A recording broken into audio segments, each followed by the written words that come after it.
ಇನ್ನು ಬಿಲಾವಲ್ ಅನ್ನುವಂಥ ವ್ಯಕ್ತಿ ಬೊಗಳಿದ್ದಾನೆ ಮತ್ತೊಂದು ಸರಿ. ಅವನ ಈ ಬೊಗಳುವಿಕೆಗೆ ಯಾವ ಬೆಲೆನೂ ಇಲ್ಲ ಬಿಡಿ. ನೀವೇನಾದರೂ ನದಿಯ ನೀರನ್ನು ಬಿಡಲ್ವಾ? ಒಂದೋ ಸಿಂಧೂ ನದಿ ನೀರು ಹರಿಬೇಕು, ಇಲ್ಲಾಂದರೆ ಭಾರತೀಯರ ರಕ್ತ ಹರಿಬೇಕು ಅಂತ. ನೋಡೋಣ ಎಷ್ಟು ನೀರು ಹರಿಬೋದು, ಎಷ್ಟು ರಕ್ತ ಹರಿಬೋದು, ಅದರ ಮುಂದಿನ ದಿನಗಳಲ್ಲಿ ನೋಡೋಣ. ಬನ್ನಿ ಅವನು ಏನು ಬೊಗಳಿರೋದು ಏನು ಅವನು ನೋಡೋಣ. भारत को कहना चाहूंगा कि सिंधु हमारा है और सिंधु हमारा रहेगा। या इस दरिया से हमारा पानी बहेगा या उनका खून बहेगा। भारत को कहना चाहूंगा कि सिंधु हमारा है और सिंधु हमारा रहेगा। या इस दरिया से हमारा पानी बहेगा या उनका खून बहेगा। भारत को कहना चाहूंगा।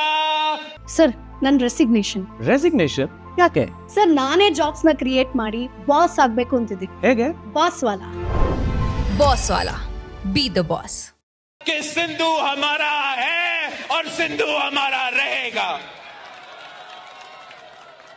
या इस दरिया से हमारा पानी बहेगा या उनका खून बहेगा।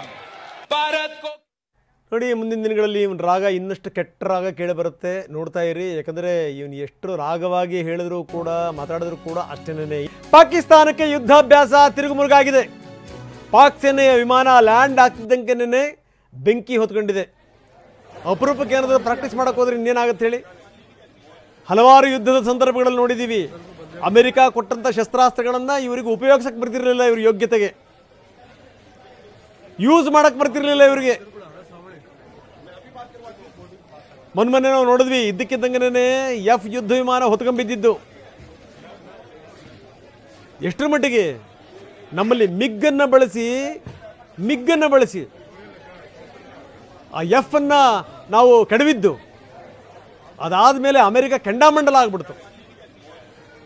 ನಿಮಗೆ ಬಳಸಕ್ಕೆ ಬರಲ್ಲ ಅಂದರೆ ಯಾಕೆ ಉಪಯೋಗಿಸ್ಕೊತೀರಿ? ನಿಮಗೆ ನಾವು ಈ ವಿಮಾನವನ್ನು ಕೊಟ್ಟಿರುವಂಥದ್ದು ಏನು ಅಂತಂದರೆ ಉಗ್ರರನ್ನ ಮಟ್ಟ ಹಾಕೋಕ್ಕೆ, ಭಾರತದ ವಿರುದ್ಧ ಬಳಸೋಕ್ಕಲ್ಲ ಅಂತ.